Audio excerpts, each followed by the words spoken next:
হযরত ইমাম হুসাইন, হযরত ইমাম হাসান আল্লাহ পাক জিনাদেরকে এত ভালোবাসতেন, এত পিয়ার করতেন। হযরত খাতুনে জান্নাত যখন ঘুমিয়ে পড়তেন বা নামাজে দাঁড়িয়ে দাঁড়িয়ে নামাজ পড়তে থাকতেন, হাসান হোসেন যখনই কেঁদে উঠতো আল্লাহ পাক সঙ্গে সঙ্গে জিবরাইল আলাইহিস সালামকে পাঠিয়ে দিত। ও হযরত জিবরাইল দুনিয়া জমিনে যায়, আমার হাসান হোসেন তারা কাঁদে, এদিকে খাতুনে জান্নাত নামাজের মধ্যে দাঁড়িয়ে রয়েছে। ও হযরত জিবরাইল হাসান হোসেনকে গিয়ে আপনারা সান্ত্বনা দেন। এ যুবকেরা, তরুণেরা, বাপেরা, সেই ইমাম হাসান হোসেন এজিদের বিরোধী করেছিল, এজিদের অন্যায়ের বিরুদ্ধে বলেছিল, এজিদের সন্ত্রাসীর বিরুদ্ধে বলেছিল, এজিদের জুলুমের বিরুদ্ধে বলেছিল। এ যুবকেরা, আল্লাহ নবী, নূহ নবী, দয়া নবী যে ইমাম হাসান হোসেনকে এই ঘোষণা দিয়েছে, ছোটবেলাতেই নবী আমার জানিয়ে দিয়েছে ইমাম হাসান হোসেন হলো আল্লাহ পাকের জান্নাতি যুবকদের সর্দার।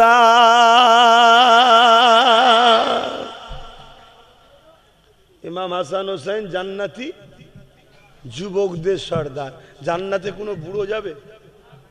জান্নাতে সবই তো যুবক যাবে, বুড়োকে যুবক করে দেবে, তাহলে হাসান হোসেন কাদের সর্দার? হ্যাঁ, সবার সর্দার। আচ্ছা বলুন তো ভাই, দুনিয়ায় যদি কাউকে একটা চেয়ারম্যান করা হয়, একটা প্রধান করা হয়, বা একটা কোন স্কুলের কিছু দায়িত্ব দেওয়া হয়, তার হাতে পাওয়ার থাকে, সে যাকে খুশি স্কুলে নিতে পারে, যাকে খুশি বাধা দিতে পারে, কোনো বাচ্চা ভুল করলে টিসিও দিতে পারে, করে না? করে না? যে প্রধান তারও ক্ষমতা থাকে, যে চেয়ারম্যান তারও ক্ষমতা থাকে না? থাকে না? দুনিয়ার যদি সামান্য পদের এই ক্ষমতা হয়, আল্লাহ যাকে ক্ষমতা দিচ্ছে জান্নাতের সর্দার, এমনি এমনি নাকি? তাদের ক্ষমতা আছে না নাই? অতএব ইমাম হাসান হোসেন যাকে চাইবে জান্নাতে রাখবে, যাকে চাইবে বার করে দেবে। তো বলুন, এজিদের পক্ষে থাকে আর জান্নাতে যাওয়া কি যাবে? এজিদ কাকে বলে? একটা অন্যায়কারী শাসকের নাম, একটা নাচনেওয়ালা, গানেওয়ালা, শরাবি। তার রাজ দরবারে নারীদের নিয়ে নাচ হতো, শরাব পান হতো, প্রজাদেরকে জুলুম করত, মানুষের অধিকার কেড়ে নিত। এজিদের বিরুদ্ধে কেউ কথা বললে এজিদ তাকে হত্যা করত, তাকে জুলুম করত, তাকে মারত। এইরকম একটা ভয়ঙ্কর অত্যাচারী শাসকের নাম হলো এজিদ। শুনছেন? আর ইমাম হুসাইন কার নাম? গরিবের পক্ষে, ইনসাফের পক্ষে, মানবতার পক্ষে, ন্যায়ের পক্ষে, সত্যের পক্ষে, মজলুমের পক্ষে, নানা দিনকে বাঁচাবার পক্ষে। জোরে বলুন সুবহানাল্লাহ। কারবালা কি সেদিনই শুরু সেদিনই শেষ?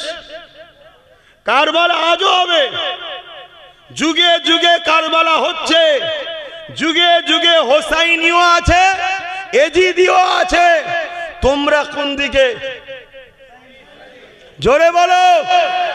হোসাইনি কখনো জালিম হতে পারে না, হোসাইনি কখনো চরিত্রহীন হতে পারে না, হোসাইনি কখনো গরিবদের লুটতে পারে না, হোসাইনি কখনো শরাবি হতে পারে না, হোসাইনি কখনো মানুষের উপর অত্যাচার করতে পারে না। হোসাইনি তো জুলুমকে মিটাবার নাম, অত্যাচারকে মিটাবার নাম, ন্যায়কে প্রতিষ্ঠিত করার নাম। তোমরা যদি বলো আমরা হোসাইনি, তাহলে তোমাদের ঘরে বুকের তাজা খুন দিয়ে হলো অন্যায়কে মিটাতে হবে, জুলুমকে মিটাতে হবে, নারীর অধিকার দিতে হবে, মানুষের মর্যাদা দিতে হবে, এতিমের অধিকার দিতে হবে। এক কথায় আজকের এজিদিদের বিরুদ্ধে তোমাকেও লড়াই করতে হবে, তবেই তো তুমি হোসাইনি। আর না হয় মুখে দাবি করে লাভ নাই। শুনছেন তো নাকি? আমি দুটো হোসাইন হুজুরের ওয়াকিয়া বলে চলে যেতে পারতাম, আমার কোনো দুশ্মন হতো না। উপরন্তু আজকের এজিদরাও বলতো ঠিক আছে, আব্বাস সিদ্দিকী আসলে আমাদের আপত্তি নাই। শুনছো তো নাকি? কিন্তু বাপ, আমিও দাবি করি আমি হোসাইনি। আমিও দাবি করি আমি আব্বাস হোসাইনি। আর আমি যদি অন্যায়ের সঙ্গে হাত মিলাই, সামান্য একটা গাড়ির জন্য, সামান্য একটা বুলু আলো জ্বলবে, সামান্য সামনে দুটো পুলিশ ভ্যান, পিছনে দুটো পুলিশ ভ্যান, কিছু টাকা পাবো, 3000 টাকা মাইনে, 1000 টাকা ভাতা, কিছু তেরপল, চাল, আলু, পেঁয়াজ। শুনছো তো নাকি? তাহলে কিসের হোসাইনি আমি? আরে বড় দুঃখ এ সমাজের উলামারা, আলেমরা, পীর পীরজাদারা শুধু ফোন করে বলে দিচ্ছে একটা ফরচুনার পাঠিয়ে দাও, আমি আছি। একটু মাথায় আলোটা লাগালে আর একটু ভালো হয়। আজকের এজিদ গুলো দেখছে দালাল তো ভালোই পেয়েছি রে, অল্প পয়সায় কাজ মিটছে। দালাল পীর, দালাল পীরজাদা, দালাল মুফতি, দালাল মৌলানা, দালাল ইমাম, যারা আমার নবীর দিনটাকে ধ্বংস করছে, এই যুব সমাজের ভবিষ্যৎকে ধ্বংস করছে, এই বাচ্চাগুলোর ভবিষ্যৎকে ধ্বংস করছে। এই সমাজ আজকে ধ্বংস হয়ে যাচ্ছে। আজকে এই দালাল পীর পীরজাদা মুফতি মৌলানার মুখে কোনো কথা নাই। এরাও বলে আমরা হোসাইনি, বললে হবে না। হোসাইনির কাজ হলো এজিদিদের বিরুদ্ধে কথা বলা। তাতে যদি ধর থেকে কল্লা আবাদ যাবে। কারবালা হয়েছে, কারবালার আখেরি মাঠ বাকি আছে। লড়াই তো যুগে যুগে হচ্ছে। আখেরি মাঠে ইমাম মেহেদীর নেতৃত্বে হোসাইনি তো ফতে হবে। জোরে বলুন সুবহানাল্লাহ, আরো জোরে বলুন সুবহানাল্লাহ।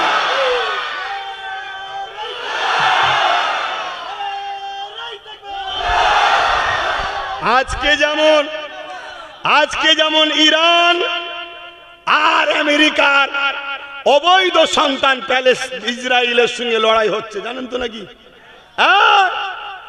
আমেরিকা প্যালেস্টাইন এজিদি আর ইরান হোসাইনি লড়াই হচ্ছে না? হবে যুগে যুগে। আল্লাহ পাক কখনো কাউকে বিজয় দিয়ে সম্মানিত করে, কাউকে আবার শহীদ করে সম্মানিত করে। এজিদ কিছুক্ষণের জন্য হয়তো কারবালায় জিতেছিল, কিন্তু এজিদ জিতেও অপমান, বেউজ্জতি, লাঞ্ছিত, ধ্বংস। আর হোসাইন পাক আমাদেরকে শিক্ষা দিয়ে গেছে। আরে নানার কাঁধে চড়ে বড় হয়েছি, নানার জিভ চুষে বড় হয়েছি, নানা যখন সেজদায় যেত নানার পিঠে উঠে বড় হয়েছি। তোরা কাবা গেলে কাবা তোদেরকে সালাম দেয় না, আমি হোসাইন কাবাই গেলে কাবা আমাকে দেখে আনন্দ করে খুশিতে সালাম দেয়। আমি সেই হোসাইন গর্দান কাটিয়ে দিয়েছি, জালিমদের সঙ্গে হাত মিলাইনি। তুমি জেলার সাহেবই হও না কেন, অন্যায়ের সঙ্গে হাত মিটিয়ে তুমি কখনো হোসাইনি হতে পারো না, পারো না, পারো না। শুনছেন তো নাকি? হ্যাঁ, তুমি ডবল হজ করতে পারো, প্রতি বছরে হজ করতে পারো, নামাজি হতে পারো, রোজাদার হতে পারো, মুফাসসিরে কোরআন হতে পারো, মাদ্রাসা বানাতে পারো, মসজিদ বানাতে পারো, বড় আল্লামা, বড় পীর হতে পারো, বড় জুব্বাও থাকলে থাকতে পারে, বড় পীরজাদা হতেও পারো। ওসব কিছু ইসলামে মাইনে রাখে না। ইসলাম মাইনে রাখে তুমি রসুল ও আহলে রসুলদেরকে কোন দিকে আছো। শুনছেন তো নাকি? ঈমান, ঈমান। আজ আমার নবীর দিনটাকে ধ্বংস করে দেওয়া হচ্ছে। আমাদের কারো কোনো হুঁশ আছে? সমাজ যদি নেশা যুক্ত হয় তার মানে ইসলাম শেষ। সমাজে যদি রেপ বাড়ে তার মানে ইসলাম নেই। সমাজে যদি খুন বাড়ে ইসলাম নেই। সমাজে যদি অত্যাচার বাড়ে ইসলাম নেই। দয়ার নবী অত্যাচারকে বন্ধ করেছে, নিজের রক্ত ঝরিয়েছে। তুমি উম্মত দাবি করে অন্যায়ের সঙ্গে হাত মিলাও কি করে? আমার ওয়াজ শুনছেন তো নাকি? এখনো ঠিক করুন কোন দিকে থাকবেন, এজিদি দিকে না হোসাইনি দিকে? খেয়াল করো। তোমাদের ভাইজান হোসাইনের তো জুতো মুবারকের ধুলোর চোখে সুরমা বানায়। আমি ইমাম পাকের দরবারে গেছিলাম, আমার হুজুরের প্রেম হুজুর আমাকে লিখেছিল। আমি ইমাম হোসেন হুজুরের দরবারের কাছে গেছি, হুজুর আমি জানি না আপনার মতো আমি মানে আপনার নকশা কদমে তো চলছি, কিন্তু আমারও কপালে ওই দরজা পাবো কিনা যে দরজা আল্লাহ আপনাকে দিয়েছে, শহীদ, তাই তো নাকি? এবং শহীদ আজম সব থেকে বড় শহীদ। তবে হুজুর দোয়া করেন হকের উপরে থেকেই যেন মরণটা হয়, বলুন আল্লাহুম্মা আমিন। হ্যাঁ রে বাবা রে, মরবো আব্বাস সিদ্দিকী, আমার যদি মরণ আজকেই থাকে তোমাদের মল্লিকপুরে আজ কি হবে? এটা নিয়ে চিন্তা করে কিছু লাভ নেই, পুরো পৃথিবীর ফোর্স নিয়ে সময় বাঁচাতে পারবে না। আর আজকে যদি আমার মরণ না থাকে, পুরো পৃথিবীর সব কিছু পরমাণু থেকে শুরু করে সপও যদি মারে, সব মরে গেল, আমি ঠিক বেশ থাকবো। এই ইমানটা নয়, এই বিশ্বাসটা না বলে ইমান, এইভাবে আল্লাহর উপর ভরসা করতে হয়। তাহলে যিনি মুখ দিয়েছে তিনি খাওয়াবে, কিছুদিন হয়তো একটু পরীক্ষা নিচ্ছে। গুটি কত জলসা যখন প্রথম প্রথম কাটছিল, মন খুব খারাপ, এই জলসাগুলো কেটে যাচ্ছে হক কথা বলার জন্য, শুনছেন তো নাকি? হ্যাঁ, যদি পাস স্লিপ হয়ে যেত, যে দরকার নেই, আমি ফোনটা করি, আমায় বেশি কিছু করতে হবে না, আমার ওই সামনে 4টে গাড়ি পিছনে 4টে গাড়ি দেবে, লাল আলো দিলেই হয়ে যাবে, তাহলেই তো ব্যাস এজিদ হয়ে গেলাম। কি না, আল্লাহ আমায় বাঁচিয়েছে। কে বাঁচিয়েছে? সব সময় আল্লাহর কাছে সাহায্য চাও, আল্লাহ আমি যেন লোভে না পড়ে যাই, ধ্বংস না হয়ে যায়। খোদা তোমার পরীক্ষায় ধৈর্যের সাথে যেন কামিয়াবি হতে পারি, এই দোয়াটা চাইবে কার কাছে? আল্লাহ। পরীক্ষা তো তুমিই নেবে, আর পাশও আল্লাহ তোমাকেই করাতে হবে, তোমার কাছেই সাহায্য চাইছি। কেন? আমরা দুর্বল, আমরা দুর্বল। আহা বাবেরা, নজওয়ানেরা, কারবালার ওয়াকি আমরা শুনেছি, কিন্তু কখনো কি শুনেছেন ওই কারবালার ময়দানে 13,000 আলেম হাফেজ মুফতি ছিল এজিদের পক্ষে? এই শুনেছো যুবকরা? একটু হ্যাঁ কি না বলেন, কার কাছে শুনেছো? আচ্ছা, আমার কাছে বাদ দিয়ে কখনো শুনেছো? তাহলে কি আমি আলাদা তারিখ পড়ি আর অন্য উলামারা আলাদা তারিখ পড়ে? না, আমি যদি ভুল বলতাম তাহলে তো উলামারা ধরে নিত। তারাও পড়েছে, বলে না, বলে না। বাপেরা মন দিয়ে শুনে রেখে দেন, নবী আমার জানিয়ে দিলেন আখেরি জামানাতে আসমানের নিচে জমিনের উপরে সব থেকে নিকৃষ্ট হবে একদল উলামা। কারা? প্যান্ট পরা দাড়ি চাচা। কারা? সব উলামা বললে হবে না, একদল বলতে হবে। কেন? উলামাদের ঘরে এহেনত করলে কুফরি হয়, আল উলামা এহেনতুল কুফরুন, আর কুফরি হারে যদি মারা যায় সারা জীবন জাহান্নামে। শুনছেন তো নাকি? একদল। আল্লাহ নবী আরো বললেন আখেরি জামানায় মসজিদ ভর্তি নামাজি থাকবে, একটাও ইমানদার থাকবে না। কোথায় থাকবে? হাদিসগুলো একটু বলছি, সারা দেন না, অসুবিধা হচ্ছে নাকি? এই সময় হুক চলে যাচ্ছে, তাই বলে মসজিদ ভর্তি নামাজি থাকবে, একটাও ইমানদার। ইমাম কি মসজিদের বাইরে থাকে? একটাও ইমানদার। তাহলে ইমাম ওর মধ্যে পড়ছো তো, চলে আসেন। এ যুবকেরা, তরুণেরা, আল্লাহ নবী জানিয়ে দিলেন আখেরি জামানায় হাতে তালুতে আগুন রাখার থেকেও ঈমান বাঁচানো বড় কষ্ট হয়ে যাবে। এখানে কেউ কি আছেন হাতের তালুতে এক টুকরো আগুন রাখতে পারবে? কখনোই সম্ভব নয়। তার থেকেও কঠিন হলো ঈমানটা বাঁচানো। তাই আল্লাহর কাছে সাহায্য চাই। ও রব্বি আল্লাহ, আপনি আমি আব্বাস আমার ঈমানকে বাঁচান, আমাদের ঈমানকে বাঁচান, বলুন আল্লাহুম্মা আমিন। কেন? আখেরি জামানা শুরু হয়ে গেছে। এ যুবকেরা, তরুণেরা, বাপেরা, আরো একটা হাদিস বলে যায়, আল্লাহ নবী জানিয়ে দিলেন আখেরি জামানাতে আমার উম্মতিরা প্রচন্ড মার খাবে। কিভাবে মার খাবে? আল্লাহ নবী বলেছেন একটা পাত্র যদি খাবার থাকে আর ক্ষুধার্ত পশুগুলো ওই পাত্রের উপরে ঝাঁপিয়ে পড়ে, এইভাবে আমার উম্মতের উপরে আখেরি জামানাতে একদল মানুষ তাদের উপরে ঝাঁপিয়ে পড়ে তাদেরকে ছিন্ন বিচ্ছিন্ন করে হত্যা করে দেবে। আমরা যদি সোশ্যাল মিডিয়ায় দেখি এই হাদিস কিন্তু বাস্তবে শুরু হয়ে গেছে।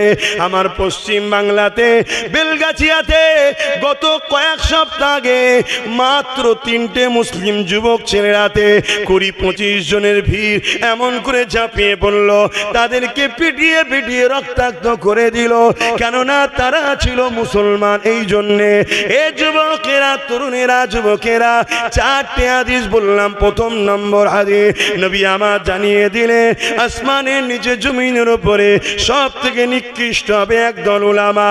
দ্বিতীয় নম্বর হলো মসজিদ ভর্তি নামাজি থাকবে, একটা ইমানদার থাকবে না। 3 নম্বর হলো হাতের তালুতে আগুন রাখার থেকেও ইমান বাঁচানো বড় কষ্ট হবে। 4 নম্বর হলো আমার উম্মতদের উপরে ক্ষুধার্ত পশুরা যেভাবে খাদ্যর উপরে ঝাঁপিয়ে পড়ে, আখরি জামানাতে আমার উম্মতদের উপরে এইভাবে ঝাঁপিয়ে পড়ে তাদেরকে হত্যা করবে, তারা প্রচুর মার খাবে। এ যুবকেরা, তরুণেরা, এর কারণটা কি? এবারে মিলিয়ে এলান আল্লাহ নবী জানিয়ে দিলে এ দুনিয়ার মানুষেরা শুনে রেখে দাও, অন্যায় দেখলে হাত দিয়ে তোমাদেরকে রুখতে হবে। যদি হাত দিয়ে রুখতে না পারো, মুখ দিয়ে তার প্রতিবাদ করো। যদি মুখে প্রতিবাদ করতে না পারো, অন্তর থেকে ঘৃণা করে দূরে সরে যাও। শুনছেন? তাহলে অন্যায় দেখলে কি করতে হবে? হাত দিয়ে রুখতে হবে। যদি হাতে ক্ষমতা না থাকে, মুখ দিয়ে প্রতিবাদ, মুখেও ক্ষমতা নেই, অন্তর থেকে ঘৃণা করে সরে যেতে হবে। এই 3টের মধ্যে কোনোটা যদি না থাকে, তার মধ্যে ঈমান নাই। 1 নম্বর ঈমান কি? হাত দিয়ে রুকা। 2 নম্বর ঈমান কি? মুখ দিয়ে প্রতিবাদ। 3 নম্বর ঈমান কি? খুবই দুর্বল কিন্তু ঈমান আছে। যেমন কচু পাতাতে পানি দিলে যেমন টলমল করে, ওই রকম ঈমান আছে কিন্তু খুবই দুর্বল। তারপরেও যদি ঘৃণা করে সরে যায়, ঈমান থাকবে। আর যদি 3টের মধ্যে কোনোটা না থাকে, ঈমান নাই। এখন আমি জানতে চাইছি, মসজিদ, মাদ্রাসা, কবরস্থান, ঈদগাহ, খানকা এগুলো আমাদের তো নাকি? এগুলো ইসলামের সম্পদ তো নাকি? ইসলামের পেহচান তো নাকি?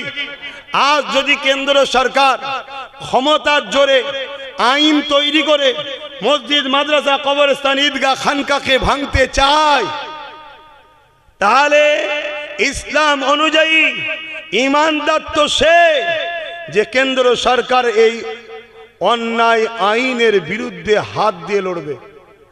শুনছেন তো? আগে বলুন, কেন্দ্র সরকার এই যে আইনটা করেছে, নাই করেছে না অন্যায় করেছে? তাহলে রাসূল বললেন অন্যায় দেখলে কি করতে হবে? হাত দিয়ে রুখতে হবে। তাহলে কেন্দ্র সরকারের এই কালা কানুনের বিরুদ্ধে হাত দিয়ে লড়াইয়ের দরকার আছে না নাই? যদি হাতে ক্ষমতা না থাকে, দ্বিতীয় ঈমান মুখ দিয়ে প্রতিবাদ। যদি মুখেও ক্ষমতা না থাকে, অন্তর থেকে ঘৃণা করা। যদি কেন্দ্র সরকারের কালা কানুনের বিরুদ্ধে কোনো মুসলমানের হাত দিয়ে লড়ারও ক্ষমতা নেই, মুখ দিয়ে লড়ারও ক্ষমতা নেই, অন্তর থেকে ঘৃণা করারও ক্ষমতা নেই, রাসূলুল্লাহর হাদিস অনুযায়ী তার মধ্যে ঈমান। জোরে বলুন। আমার কথা বলছি না, নবীর কথা বলছি। এই হাদিসটাকে কি আপনারা কেটে দেবেন নাকি? কোনো মুফতি সাহেব পৃথিবীতে কেউ পারবে? চলে আসুন।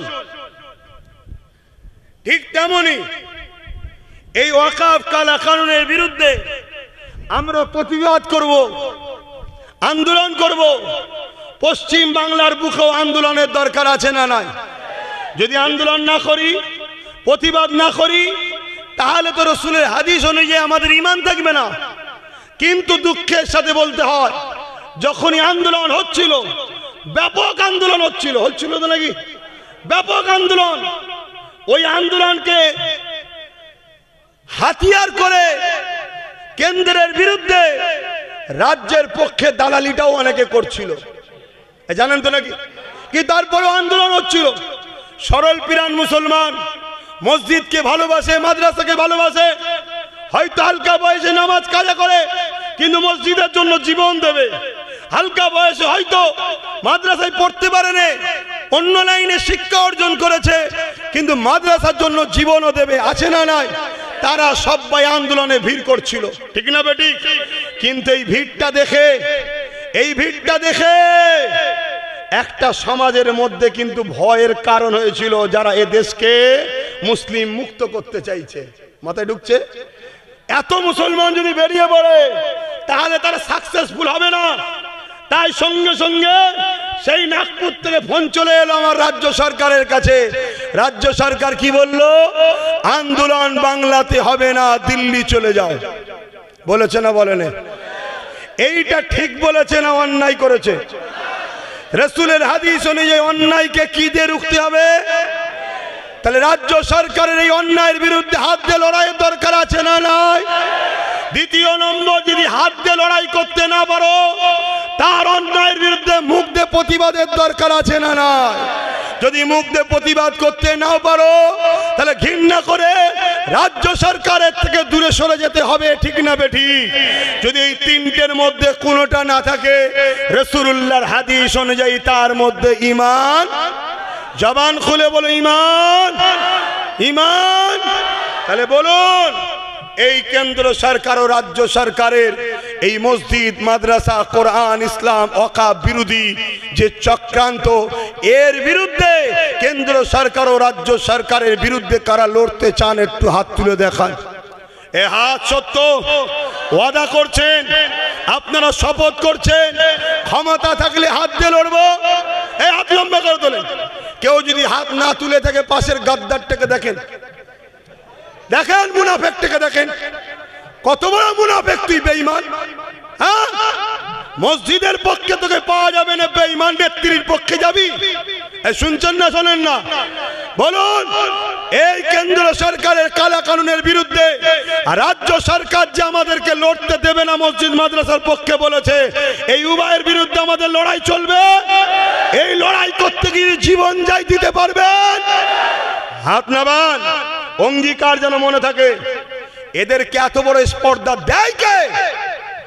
আমার দেশ অধিকার দিয়েছে, আমার দেশ অধিকার দিয়েছে আমি মসজিদ, মাদ্রাসা, কবরস্থান, ঈদগাহ বানাবো। কেন্দ্র সরকার যে আইন করেছে ওই আইন সংবিধানের বিরুদ্ধে, তার বিরুদ্ধে আমাদেরকে লড়তে হবে। ঠিক তেমনি এই লড়াই করার অধিকারটাও সংবিধান আমাদেরকে দিয়েছে। আমরা আমাদের রাজ্যে আন্দোলন করব, রাজ্য সরকারের বলার অধিকার নাই যে আমার রাজ্যে তোমায় করা যাবে না, এটা তোমার ব্যক্তিগত সম্পদ নয়। মানুষ তোমায় সাথ দিয়েছে, তুমি ক্ষমতায় বসেছো, তুমি বলতে পারো যে আন্দোলনটা কেন্দ্র সরকারের বিরুদ্ধে যখন, তাহলে আমার রাজ্যে করছো করো, পাবলিকের যাতে যাতায়াতের অসুবিধে না হয়, কোনো ক্ষতি যেন পাবলিকের না হয়, এটাকে একটু খেয়াল রেখো, এটা তোমার মুখে মানাতো। কিন্তু না, তুমি আবার বলছো কি, যদি আন্দোলন করে আমার সব থেকে বড় দুশ্মন সে হবে। শুনছেন না শোনেন? আমি আপনাদেরকে ওপেন ফতোয়া দিয়ে যাচ্ছি, যদি রাজ্য সরকার হতভাগা আকবরের মতো দালাল মুফতি মৌলানাদের দিয়ে ফতোয়া দিতে পারে দিক, আমি ওপেন ফতোয়া দিচ্ছি, রাজ্য সরকার যদি এই কথাকে উইথড্র করে না নেয় যে আমার ওটা বলা ভুল হয়েছিল, আমি এই কথাকে ফেরত নিলাম, যদি এই কথা না বলে কোন মুসলমান যদি রাজ্য সরকারকে সাপোর্ট করে, নবীর হাদিস অনুযায়ী তার ঈমান থাকবে না, থাকবে না, থাকবে না। সে যদি পীর হয় বেঈমান পীর, পীরজাদা হয় বেঈমান পীরজাদা, মুফতি হয় বেঈমান মুফতি, ইমাম হয় বেঈমান ইমাম।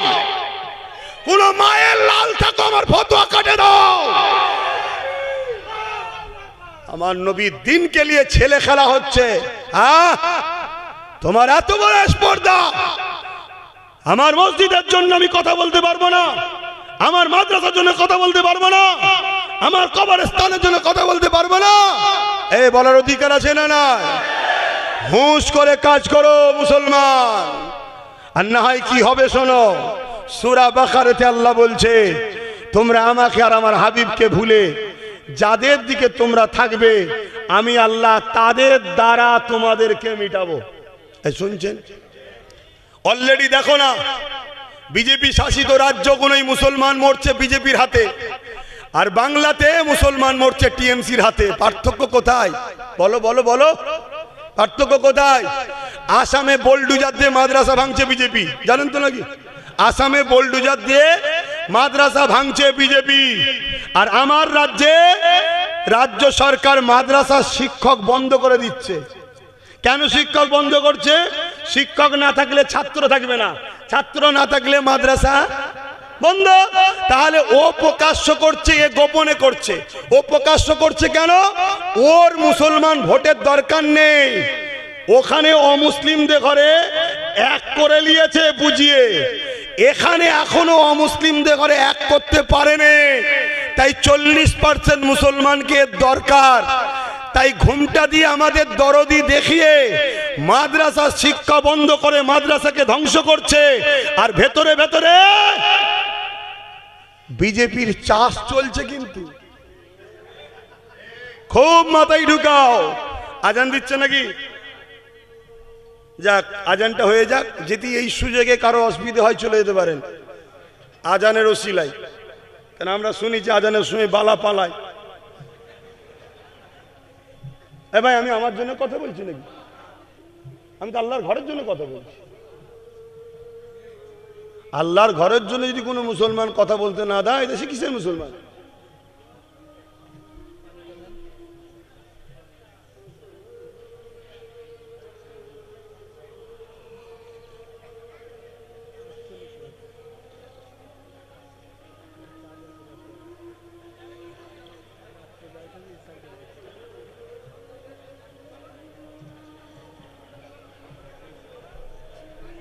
আয় আসতে, আমি চুপ করলাম কেন?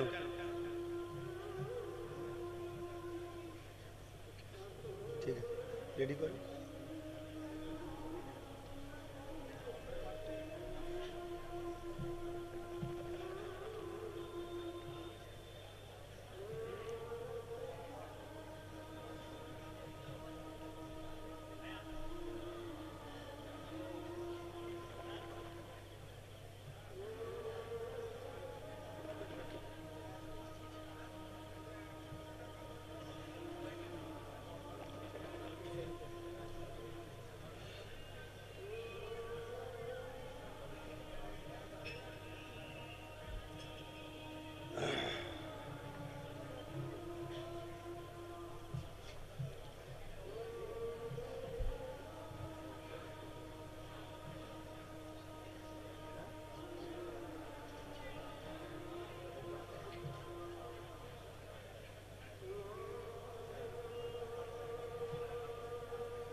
আল্লাহু আকবার, আল্লাহু আকবার।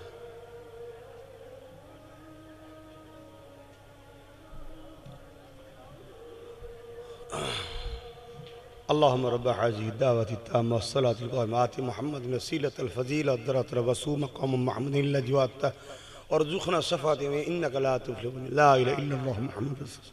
ভাইরা আমার, আজান হয়ে গেছে, নামাজ হবে, সংক্ষেপ করছি। তুমি বিরুদ্ধে বলতে যদি নাও পারো, তোমাকে তো অন্তর থেকে ঘৃণা করতে হবে নাকি? ঠিক না বেটি? তুমি তা না করে ইসলামের দুশ্মনকে সাপোর্ট করে ক্ষমতায় আনবে, আর সে ক্ষমতায় এসে বলবে এ মসজিদ মাদ্রাসা কবরস্থান হয়ে কথা বলা যাবে না, তাহলে তুমি বেঈমান। এজন্য নবী বলল মসজিদ ভর্তি নামাজি থাকবে ইমানদার। জোরে বলেন ইমানদার। আমি আবার বলে যাই, গুনার মাপ আছে, ইসলামের দুশ্মনী করলে মাফ নাই। মাথায় ঢুকিয়ে নাও। আজও যারা কেসের ভয়ে বেরিয়ে আসতে চাইলো বেরোতে পারছো না, প্রকাশ্য যদি নাও পারো দিল থেকে ঘৃণা করো। শুনছেন তো নাকি? আজ আমি প্রকাশ্য বেরোলে আমাকে জেল দিতে পারে, চেষ্টা হবে না। দিল থেকে তুমি ঘৃণা করো, ফাইসাল্লা তো আল্লাহ করবে, আমাকে দেখাবার তো দরকার নাই। কিন্তু এটা সত্য কথা, তুমি জেনে রেখে দাও, অন্যায়কে হাত দিয়ে রুখতে হবে, না হয় মুখ দিয়ে রুখতে হবে, না হয় দিল থেকে ঘৃণা করতে হবে। কেন্দ্র সরকার মসজিদ মাদ্রাসা ওয়াকফের বিরুদ্ধে যে আইন করেছে অন্যায়, তারও যেমন মুখ দিয়ে হাত দিয়ে দিল থেকে ঘৃণার দরকার, ঠিক রাজ্য সরকার ওই অন্যায়ের বিরুদ্ধে আন্দোলনকে রুখে দিল, এরও বিরুদ্ধে ঘৃণা করা দরকার। তাই আজ যেসব উলামারা চাপে পড়ে হয়তো করতে পারছে না, দিল থেকে ঘৃণা করে, অবশ্যই তিনাদের ঈমান আছে কিন্তু দুর্বল। তাই আমি প্রত্যেকটা ইমামকে বলবো, প্রত্যেকটা আলেমকে বলবো, আল্লাহকে ভয় করেন। জ্ঞান দিচ্ছি না, আগিয়ে আসেন, প্রকাশ্য আসতে হবে না, গোপনে একবার আমার সঙ্গে দেখা করেন, কিছু আলোচনা আছে, যদি সাথ দিতে পারেন। আপনি ভাবছেন হুজুরের কথা শুনলে 3000 চলে যাবে, আমি আপনাকে 20,000 মাসের মাইনের ব্যবস্থা করে দেবো, সে রাস্তা আপনাকে দেখাবো। আসেন আসেন, আর যদি না আসেন আমি আপনাকে বলে যাই, বন্ধ তো আপনার হবেই একদিন, কিন্তু মসজিদের মধ্যে ঢুকে আপনাকে পুরানো হবে, তখন কেউ আপনার পাশে দাঁড়াবে না, কেউ দাঁড়াবে না, শুধু ভয় দেখানো হচ্ছে, ভয়। আরে ও চলে এলে, ডাকাত চলে এলে তোকে বাংলাদেশে পাঠিয়ে দেবে, গোশ খাওয়া বন্ধ করে দেবে, কেটে ফেলবে, মেরে ফেলবে। আরে দুজনে একই আরএসএস এর প্রোডাক্ট বিক্রি করছে। নাই বলো দিঘার মতো জায়গা, যেটা হলো বেড়াবার জায়গা ছিল সর্বধর্মের মানুষের, রাজকোষের টাকা, আমার ট্যাক্স তোমার ট্যাক্সের টাকায় ওই দিঘাতে রাজ্য সরকার মন্দির তৈরি করে তার প্রসাদ কি করছে? কিসের দ্বারা? রেশনের দ্বারা। বলো ইমাম সাহেব, মৌলী সাহেব, পীর সাহেব, এটা খাওয়া হালাল?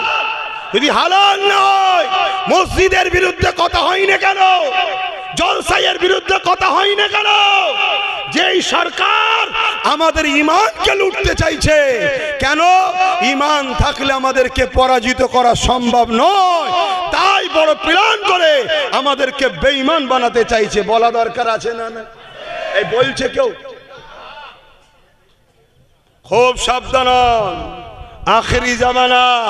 আমি আবার বলে যাচ্ছি, আবার অনেকে বলে আব্বাস সিদ্দিকী একা চিল্লে কি করবে? আমাদের দিকে এতগুলো মুফতি মৌলানা হুজুর আছে, সংখ্যা যদি বেশি হওয়াতেই হক হয়, তাহলে আমি বলবো কারবালাতে ইমাম হোসাইন হুজুর ছিলেন 72 জন, আর এজিদ বাহিনী কত ছিল? 22,000। বলুন কত? তাহলে এজিদ বাহিনীকে হক বলবেন? সংখ্যা বেশি তো। এজিদ বাহিনীতে 7,000 আলেম ছিল, 3,000 হাফেজে কোরআন ছিল, 3,000 মুফতি ছিল। মনে থাকবে? 7,000 আলেম ছিল, 3,000 হাফেজ ছিল, 3,000 মুফতি ছিল। আলেম উলামা মুফতি বেশি থাকাতেই যদি হক হয়, তাহলে এজিদকে কি হক বলবেন? মাথায় ঢুকছে? অতএব কে রাসূলের দ্বীনের পক্ষে দেখো। এই জায়গায় আমি বলে গেলাম, আপনাদের বাঁচাবার স্বার্থে, এটা আমার ডিউটিতেই বলে যাচ্ছি, সবার লক্ষ্য একটাই, ইসলাম ও মুসলমানকে শেষ করো। যতক্ষণ আমাদের ঈমান থাকবে, পৃথিবীর কোনো শক্তি নেই আমাদেরকে মিটাতে পারে। তাই আমাদেরকে মিটাবার জন্য হারাম খাদ্য খাওয়ানো হচ্ছে। দ্বিতীয় নম্বর, আমাদেরকে মিটাবার জন্য অন্যায়কে সাপোর্ট করে বেঈমান বানানো হচ্ছে। কথা মাথায় ঢুকছে? তাহলে দুই শ্রেণীর দিক দিয়ে আমাদেরকে মিটানো হচ্ছে। তাই বাঁচতে যদি চান, ঈমানকে বাঁচান। বাচ্চাদের যদি বাঁচাতে চান, ঈমানকে মজবুত করেন, হকের পক্ষে সংগঠিত হন, ঐক্য হন, একতা হন। সর্বপ্রথম কাজ, আপনার মহল্লায় মুনাফেক আছে তাকে চিনুন। মুনাফেক যদি চিনতে পারেন, বাইরের দুশ্মন যতই হোক আপনাকে মিটাতে পারবে না। এটা আমার বাপের কথা নয়, এটা আমার রাসূলুল্লাহর কথা। আল্লাহ নবী বলেছেন, উলামা ভাইয়েরা বলুন, আল্লাহ নবী বলেছেন, প্রকাশ্য দুশ্মন যতই থাকুক আমার উম্মতকে মিটাতে পারবে না। আমার ভয় হয় প্রকাশ্য ছদ্মবেশী বন্ধু সুরাতে দুশ্মন আমার উম্মতকে মিটাবে। চলে আসুন, সংক্ষেপে 3টে ইতিহাস বলবো। বদরের ময়দানে 313 জন, প্রকাশ্য দুশ্মন 1000, জিতেছি 313 জন। চলে যান চীনের বুকে, বাদশাহ হারুন আর রশিদের প্রধান সেনাপতির নেতৃত্বে 15 লক্ষ ছিল চাইনিজ সেনা, মুসলমানদের সংখ্যা ছিল মাত্র 30,000। জিতেছিলাম আমরা, কেন প্রকাশ্য দুশ্মন যতই হোক জিতবো আমরাই। চলে আসুন, সালাউদ্দিন আইবি মাত্র 12,000, আর সেলিবিয়ারা মসজিদে আকসাকে দখল করে রেখেছিল 4 লক্ষ, জিতেছিল 12,000, কেন প্রকাশ্য দুশ্মন ছিল 4 লক্ষ। চলে আসুন, সুলতানে হিন্দ গরিবে নওয়াজ মঈনুদ্দিন আজমিরি একা আর পৃথ্বীরাজ চৌহানের বিরুদ্ধে লড়াইয়ে গরিবে নওয়াজ বিজয় হয়েছিল, কেন প্রকাশ্য দুশ্মন যতই হোক বিজয় পাওয়া যাবে। তাই আমি আরো একবার বলছি, বিজেপি আমাদের দুশ্মন না বন্ধু? জোরে বলুন, জোরে বলুন। বিজেপি আমাদের 100% দুশ্মন, কিন্তু প্রকাশ্য দুশ্মন। রাজ্য সরকার আমাদের দুশ্মন, ঘোমটা দিয়ে বন্ধু সুরাতে দুশ্মন। এর কাজ হলো আমাদেরকে কুরবানির পশুর মতো বাঁধা, আর ওর কাজ হলো হালাল করা। এই কুরবানি দেন না, মৌলী সাহেব ছুরি নিয়ে দূরে থাকে, বাঁধে অন্যজন, ইনি বাঁধছে আর উনি দিল্লিতে আছে, সময় মতো এসে হালাল করবে। অতএব হাত পা খোলা আছে, সময় থাকতে থাকতে নিজেদের পাওয়ার তৈরি করো, পাওয়ার করো, রাজ ক্ষমতা তৈরি করো। যদি রাজ ক্ষমতা তৈরি করা যদি অন্যায় হতো, তাহলে আমার নবী পাক কেন মক্কা থেকে ইয়াসরিফে গিয়ে রাজ ক্ষমতা নিজে করলেন এবং নিজে 10 বছর রাষ্ট্র চালালেন? কেন? এসব মুনাফিক গাদ্দার মুসলমানদের কথা শুনবেন না। এরা সব মিলেমিশে আছে, এরা এদের বেঈমান নেতা নেত্রীর জন্য বোম বন্দুক বার করে, মসজিদ মাদ্রাসার জন্য কথা বলছে, দেখছেন? এরা সব বেঈমান, খুব সাবধান। এরা গাড়ি বাড়ি টাকা পয়সায় নিজের জাতকে খুন করবে, কিন্তু আল্লাহ ও রসুলের জন্য কখনো এদের মুখে কথা বেরোবে না। আর এদেরকে সব ওই বেঈমান নেতারা ভাড়াটিয়া রেখেছে, এই এলাকা তোর দায়িত্ব, এলাকা তোর দায়িত্ব, পুলিশ আমার লোক, এটা এ খুন করলো ছেড়ে দিবি, মার্ডার করলো ছেড়ে দিবি, রেপ করলো ছেড়ে দিবি। আর এর কাজ কি? মুসলমানকে উঠতে দেবে না। শুনছেন তো নাকি? এইভাবে গুন্ডাগিরি করে করে করে করে আমার জাতে না আইএস আছে, না আইপিএস আছে, না ডব্লিউবিএস আছে, না জজ আছে, না উকিল আছে, না মন্ত্রী আছে, না কিছু আছে। আমার জাতের কিছু আছে? কাল যখন বাড়ি বাড়ি বাড়ি বাড়ি ঢুকে প্যালেস্তাইনের মতো বাচ্চাগুলোকে গুলি করে মারবে, মা বোনগুলোকে চোখের সামনে রেপ করবে, তখন তোমরা সামলাবে কি করে? হ্যাঁ, খুব সাবধান, খুব সাবধান, খুব মাথায় ঢুকে আমার কথাকে মিলিয়ে দেখো, মিলিয়ে দেখো। এই গত কয়েকদিন আগে কালীগঞ্জ না কি বলে, দেখো 9 বছরের বাচ্চাকে বোম মেরে মেরে দিল।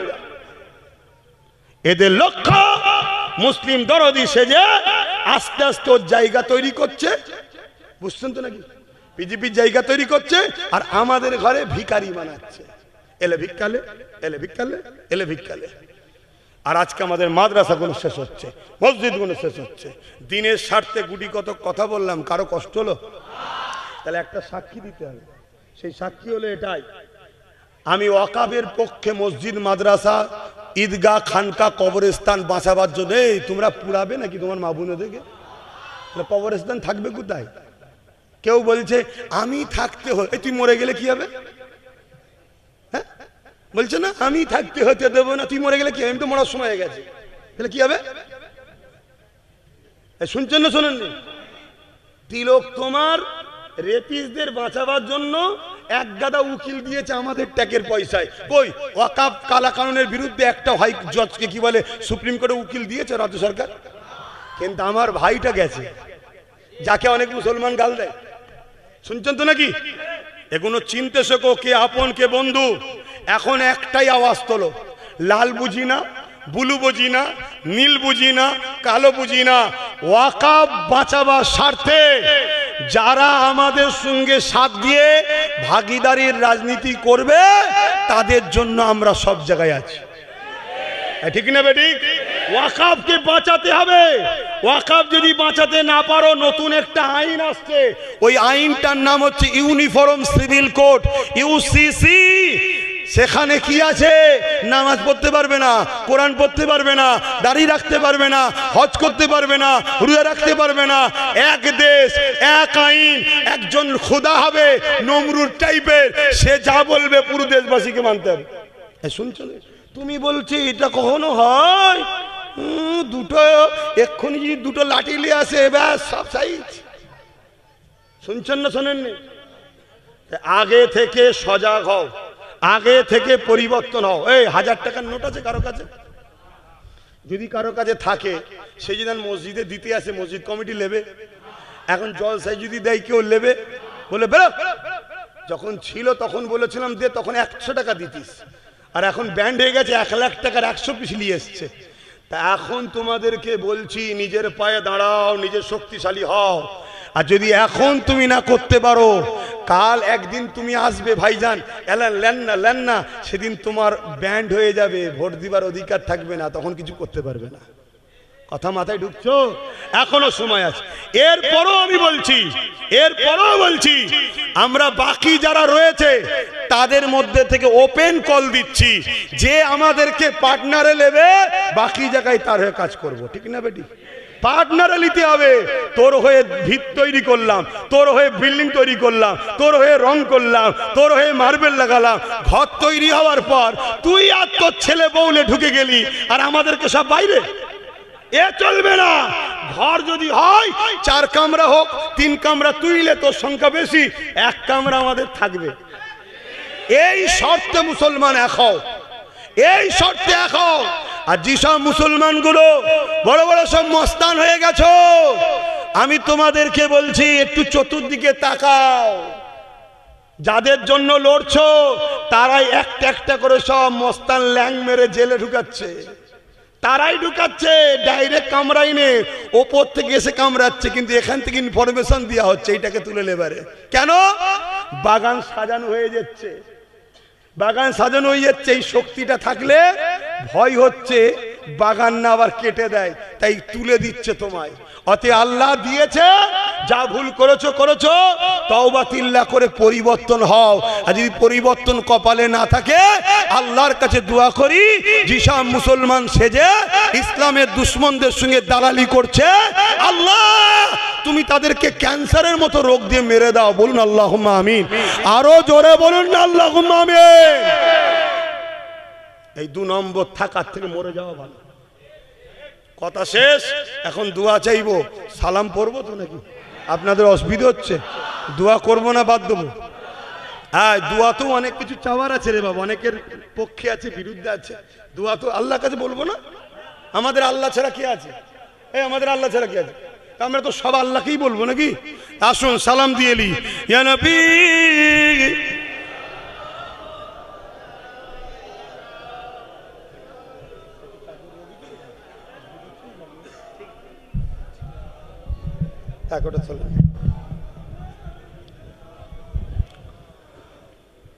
আমি একটা কথা বলতে ভুলে গেলাম তো, হয় দেখেন দাঁড়িয়েই বলে দিই একটু।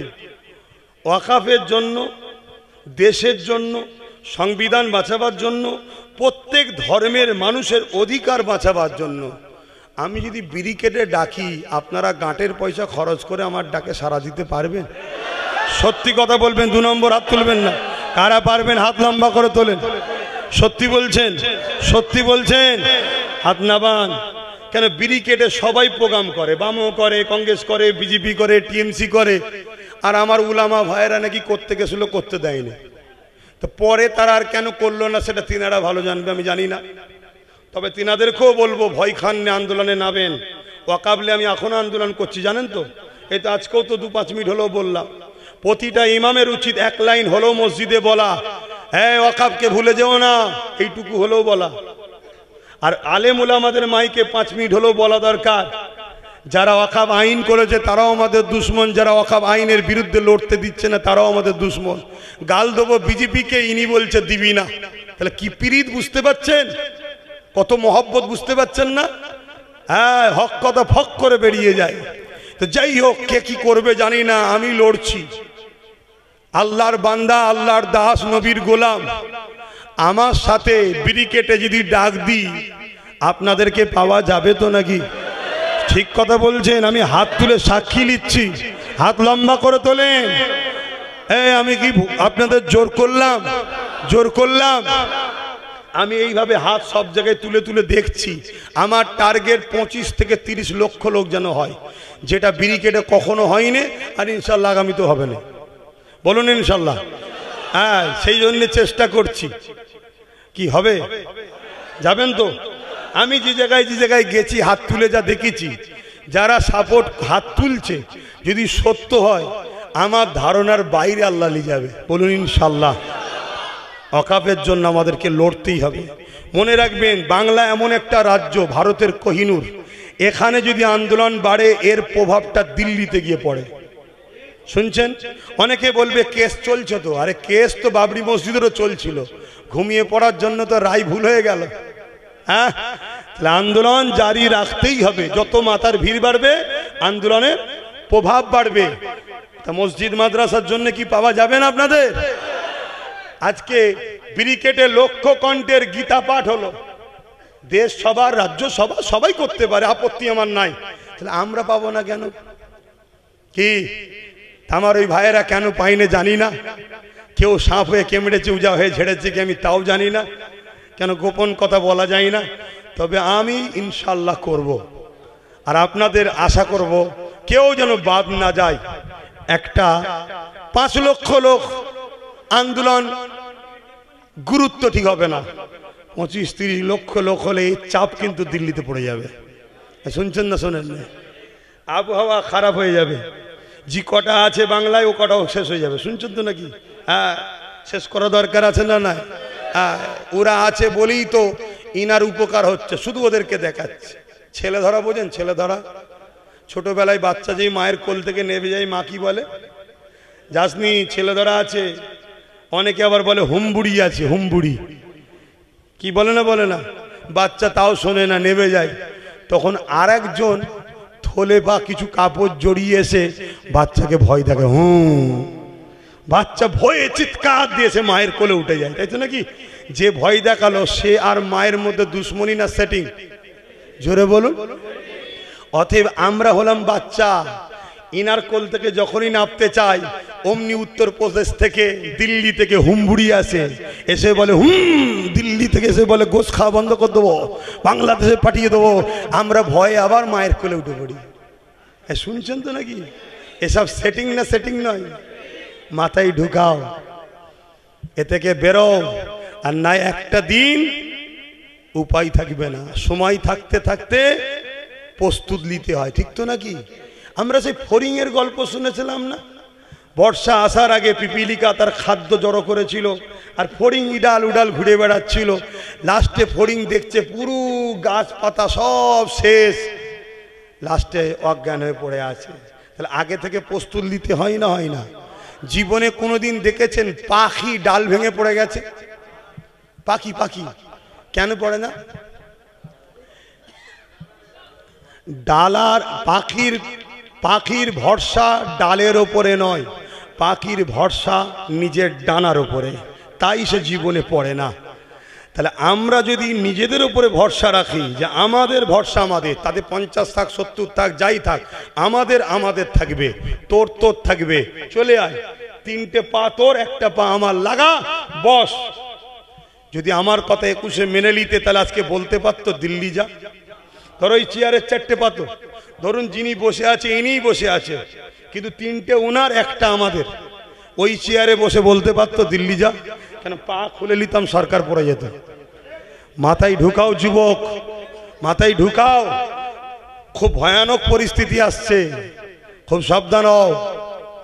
আর মনে রাখবে, একদল আলেম, একদল উলামা, একদল পীর, একদল পীরজাদা, একদল ইমাম আল্লাহর ঘরে বসে এদের জন্য কসম খাওয়াবে।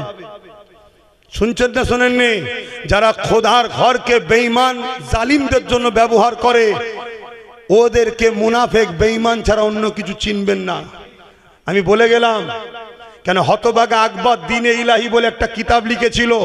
ওই কিতাবটাও কিন্তু আলেম উলামা মুফতিদের দ্বারাই লিখেছিল। আর মুজাদ্দিদ আল-পেসানি ওই উলামা ও আকবরের বিরুদ্ধে লড়াই করে মানুষের ঈমান আমলকে বাঁচিয়েছিল। মুজাদ্দিদ আল-পেসানি আমাদের দাদাজান হয়, বংশের দাদা হয়। শুনছেন তো নাকি? অথে ভাই আমার, আপনাদের বাঁচাবার স্বার্থে বললাম। কি গো, আপনারা যারা শুনলেন আমার বন্ধু হলেন না দুশ্মন হলে গো? বন্ধু হলেন না দুশ্মন? তো বন্ধু যখন হবেন তাহলে বন্ধুর ডাকে সাড়া দিতে হবে, ব্যাস এই হলো কথা। আসেন সালাম পড়ে লিয়া নবী সালাম ইয়া রাসূল ইয়া হাবিব সালাম সালাওয়াতুল্লাহ।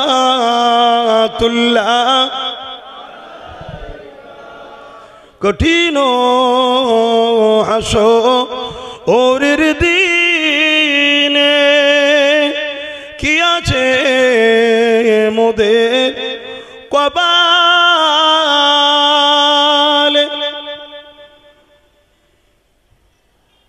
গুনাহগার উম্মাহ আতো আপনার লইবেন সঙ্গে মাশরে।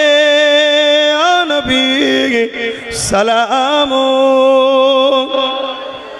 ইয়া রাসূল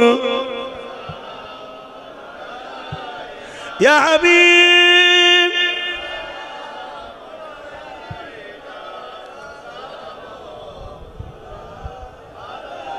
সকলে গে গে বসুন। বাপ বিসমিল্লাহ শরীফের সঙ্গে একবার দরুদ শরীফ, একবার সূরা ফাতিহা, একবার সূরা ইখলাস শরীফ। কেন আমার পরে এখনো জলসা হবে, নামাজ হবে তারপরে জলসা, তাই তো? নামাজ হবে তারপরে জলসা হবে। আমি দোয়া চাইবো, তার আগে আরেকটু ছোট্ট কাজ আছে। ভাই আপনারা আমার কথা কেউ কষ্ট নিলেন? আমি ইসলামের পক্ষে বললাম, আপনাদের অসুবিধে হলো? আমি কি সব আলেম ওলামা পীর পীরজাদাদেরকে খারাপ বললাম? আমি বলতে চাইছি প্রকাশ্য যদি কেউ নাও বলে, কমসে কম অন্তর থেকে যদি ঘৃণা করে অন্যায়কে, তার মধ্যে ঈমান আছে না? নাই আছে। কিন্তু অন্তর থেকে ঘৃণা না করে তার যদি দালালি করে, এক কথা বলছে না তো? রসুলের কথাই তার ঈমান নেই, রসুলের কথায় আমি কে শরিয়াতে ফতোয়া দিবার? কথা মাথায় ঢুকছে? তাই ইমামদের বলবো, উলামাদের বলবো, গোপনে হলেও আমার সঙ্গে যোগাযোগ করুন, ভালোর জন্য বলছি। নাই কেউ নেই পাশে, এই তো বারাইপুরে ইমামের ঘর পুড়িয়ে দিল, মসজিদে পিশাব করলো, কোনো বিচার হয়েছে? এই তো 3টে আলেমকে ধরে অপমান করলো, বিচার হয়েছে? আগামীতে আরো হবে, আরো হবে, আরো হবে। এত বড় ভয়ানক দিন আসছে। যাক, এই মাহফিল হলো, আপনারা খুশি না বেজার? একটু পকেটে হাত দেন, যার যা খুশি একটু শরীক হন মাহফিলে। দান করলে নেকি হবে, শরীক হন। মাহফিল আপনারাও করছেন, প্রমাণ হয়ে যাবে।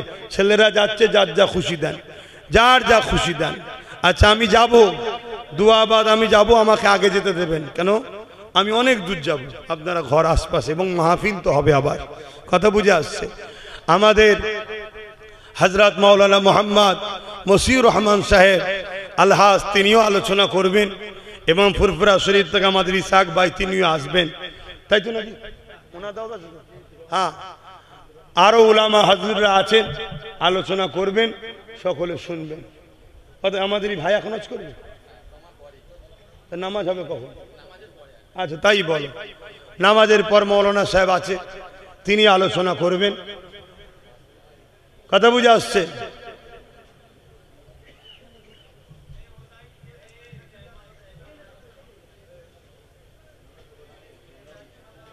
যাও যাও, তাড়াতাড়ি যাও না, আরে কথা বাঁচতে দেখেছো? তাড়াতাড়ি লোক দেবেন তুমি। হ্যাঁ তাড়াতাড়ি দেন, আসেন। ছোট করে একটু দুআ, আল্লাহুম্মা আমিন। আয় আল্লাহ, এই মাহফিলকে আপনি কবুল করেন আল্লাহ। আমাদের প্রত্যেক বাপ মা ভাই বোন পরিবার আত্মীয় স্বজন সকলকে দিন ইসলামের উপরে রাখেন, ইমানের যুদ্ধের সঙ্গে বাঁচিয়ে রাখেন, ইমানের যুদ্ধের সঙ্গে মরণ নসিব করবেন আল্লাহ। আল্লাহ পাক কালামুল্লাহ শরীফ খতম করেছে এই মুহরমের চাঁদ, আমাদের ইমাম হাসান হোসেন হুজুরের আল্লাহ স্মৃতিতে এবং হুজুর পাক সাল্লাল্লাহু আলাইহি ওয়াসাল্লামের স্মৃতিতে আল্লাহ কোরআন খতমকে আপনি কবুল করে নেন। নূর নবীর দরবারে নজরানা হিসাবে সওয়াব পৌঁছে দেন। ইমাম পাক হুজুরদের দরবারে সওয়াব পৌঁছে দেন। तमाम साहबा साहबिया हुजूर दे रूही रूही सवाब पहुँचे दें। हमारे मुर्शिद केबला मुजाद्दिद ज़मान दादा हुजूर पाके सवाब पहुँचे दें। दादा हुजूरेर 5 कलिजार टुकड़ा खलीफा हुजूर दे रूही रूही सवाब पहुँचे दिन। बशीर बड़ो मौलाना अल्लामा रुहुल आमीन हुजूर पाके सवाब पहुँचे दें। हारुआ जमीनी शेख अब्बास अली गोराचाँद हुजूर पाके सवाब पहुँचे दिन। आय अल्लाह हुजूरेर दरबारेर जमी जायगा सम्पदके आपनि हिफाजत करे दें। मालिक कखनो यदि आपनी आमादेरके साहाज्य करें आपनार महबूब बान्दा सम्पद आमरा उद्धार करब आल्लाह से क्षमता आपनी आमादेरके देन आल्लाह। आय अल्लाह हाबिबेर खातिर रहमत करे दया करे मेहरबानी करे हुजूरेर दरबार निये যেভাবে বিয়াদবি বদমাইশি হয় সেসব থেকে আল্লাহ আপনি পাক পবিত্র হিফাজত রাখুন আল্লাহ। আয় আল্লাহ আমাদের প্রত্যেকের মা বাপ দাদা দাদি নানা নানি শ্বশুর শাশুড়ি যারা চলে গেছে জান্নাতি করে দিন, যারা বেঁচে আছে নেক হায়াত দারাজ করুন। দুবেলা দুমুঠো খাওয়ার জন্য কারো দরে হাত পাতাবেন না আল্লাহ। এই মাহফিলকে কবুল করুন, জলসা কমিটিকে কবুল করুন। আয় আল্লাহ আমার ছোট ভাই নওশাদকে আল্লাহ আপনি রাজ ক্ষমতা দান করবেন আল্লাহ। ওর পাশে ওর সাথে যেসব ছেলেরা মায়েরা বোনেরা ওর সাথে আছে আল্লাহ তাদের ইমানের পাওয়ার দেন এবং অন্য ধর্মের মানুষও যারা আছে সবাই মিলে মিশে সভ্যতার সাথে ইনসাফের সাথে মানুষ ও গরিবের সেবা দেশের সেবার জন্য তাকে কামিয়াবি দান করুন। আয় আল্লাহ আমার নলেজ সিটিকে আপনি কবুল করলেন আল্লাহ। আয় আল্লাহ আমার মা বাবা ভাই বোন স্ত্রী বাচ্চা সকলকে দিন ইসরাফের পর রাখেন, ইমানের যদি ইমানের জুসে মরণ নসিব করেন। আয় আল্লাহ অনেক মুসলিম ভাই আমার আগে জালিমদের দলে ছিল, সব পরিবর্তন হচ্ছে। অনেকে ভুল বুঝে আমাকে গালিগালাজও করেছিল, যারা পরিবর্তন হয়েছে আল্লাহ আমি তাদেরকে আপনার বান্দা নবীর উম্মত পরিবর্তন যখন হয়েছে মাফ করে দিলাম আল্লাহ। যারা পরিবর্তন হয়নি তাদেরকে হিদায়েত করে দেন আল্লাহ। আর যদি হিদায়েত কপালে না থাকে আল্লাহ আমাদের রাস্তার কাঁটাগুলো পরিষ্কার করে দেন আল্লাহ। আল্লাহ আমাদের রাস্তার কাঁটাগুলো পরিষ্কার করে দেন আল্লাহ। একদিক দিয়ে জালিমরা হু করে বাড়ছে, তাদের উপরে ডিস্টার্ব নয়, সেই ঘুরিয়ে ফিরিয়ে নওশাদকে কি করে রুকা যায় এই জালিমরা চেষ্টা করছে আল্লাহ। এদের লক্ষ্য মুসলিম গরিব অসহায় দুঃখী হিন্দু আদিবাসী সাঁওতাল গরিবদের হয়ে বলার যেন কেউ না থাকে। তাই মালিক আপনি তাকে কামিয়াবি দেবেন আল্লাহ। আল্লাহ আপনি আমাদের রুজিতে কারবার ব্যবসা বাণিজ্যে বরকত দেবেন। আমাদের মৌলানা সাহেব আলহাজ মৌলানা মোহাম্মদ মশিউর রহমান সাহেব আল্লাহ তেনার পরিবার তেনার বাচ্চাদের এবং তেনাকে আল্লাহ সুস্থ ভালো রাখবেন। তেনার গ্রামবাসী আল্লাহ সবাইকে মিলেমিশে রাখবেন। আয় আল্লাহ যে সকল আলেম উলামারা এই ওয়াকফ কালা কানুনের বিরুদ্ধে এবং রাজ্য সরকারের বিরুদ্ধে আল্লাহ তাদেরকে সুস্থ রাখেন, নিরাপদে রাখেন, ভালো রাখেন। সে প্রকাশ্য হোক আর দিল থেকে হোক, যারা এই অন্যায়কে প্রতিবাদ ঘৃণা করছে তাদেরকে আপনি সুস্থ ভালো রাখেন। আর যারা এই জালিমদের দালালি করছে আল্লাহ তাদের হাত থেকে উম্মতে মুহাম্মাদিকে আপনি সরিয়ে দেন আল্লাহ। আল্লাহ সেই মুনাফিকদের হাত থেকে সরিয়ে দিন আল্লাহ। আমিন আমিন আমিন। মালিক শেষ দোয়া হাসবুনাল্লাহু ওয়া নি'মাল ওয়াকিল নি'মাল মাওলা নি'মান নাসির। আমার জন্য আল্লাহ আপনি যথেষ্ট, আমি আপনার ভাওয়ালে আপনার ভরসায় ঘুরি, আপনি আমার জন্য যথেষ্ট আল্লাহ। আপনি আমাকে লোভ লালসা খারাপ রাস্তা থেকে হেফাজত করবেন। নবী নবী নবী নবী আপনার দিনের খেদমত করতে করতে আল্লাহ আপনার নাম লিতে লিতে লিতে লিতে ইমানের সঙ্গে মরণটা নসিব করবেন। আমিন। বারহাক লা ইলাহা ইল্লাল্লাহু মুহাম্মাদুর রাসূলুল্লাহ সাল্লাল্লাহু আলাইহি ওয়াসাল্লাম। 1 মিনিট সালাম দেন। ওয়া আলাইকুম আসসালাম ওয়া রাহমাতুল্লাহি ওয়া বারাকাতুহু। আসসালামু আলাইকুম।